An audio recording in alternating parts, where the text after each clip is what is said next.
Hey guys, we're looking into MS, what it is, what it does, and giving you the facts to know your body. So what is MS? MS stands for multiple sclerosis. It's hard to say and it sounds really scary. But the big picture is that MS affects more than 2.3 million people worldwide. In the US, the average person has a 0.1% chance of developing MS, which means 1 out of every 750 people could get it. This is a disease of the central nervous system, which is made up of the brain, spinal cord, and optic nerves. MS disrupts the flow of information in the brain, between the brain and the body. The body's immune system attacks the protective covering of the nerves, called myelin, causing scars to form called sclerosis. The damaged nerves can't properly send the body information, and this can result in a variety of symptoms. Symptoms can be mild or severe and can be pretty unpredictable.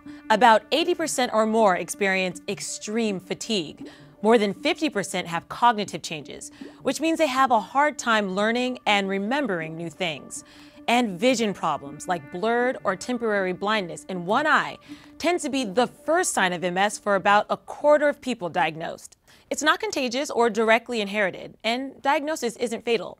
So who gets MS? Well, MS doesn't discriminate. You can be African American, Asian, Latino, but it's most common in Caucasians with Northern European backgrounds. 20 to 50 years old is when most people get diagnosed, and women are 2 to 3 times more likely to get MS than men. Diagnosing MS is really difficult to understand, so I want to talk to my friend Kathy to get a little more expert insight. Hey guys. All right, so I have a ton of questions for you. I've read a lot about MS, but I'm still confused. Why is it so hard to diagnose? One of the reasons is that everybody is different. So the symptoms that someone has are going to be different among individuals. There's not a single diagnostic test for MS. Really, it's putting together the pieces of a puzzle.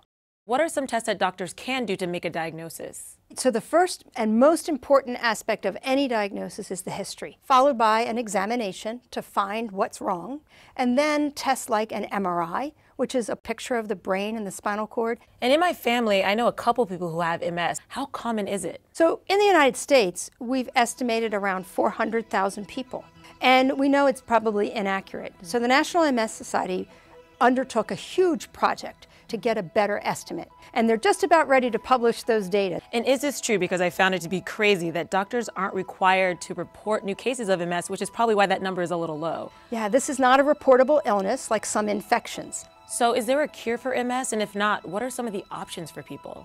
So right now, there's not a cure, but there are a lot of medications that have been FDA approved for the treatment of MS. But that's not the whole story. People have to attend to their lifestyle. So it's very important to pay attention to one's own body and health. What can we do to help raise awareness and find a cure? People need to be involved, participating in events, rallying their friends and family, raising money for more research. All right, Kathy, thank you so much for joining us today. I've learned a lot, and hopefully we've helped you know your body.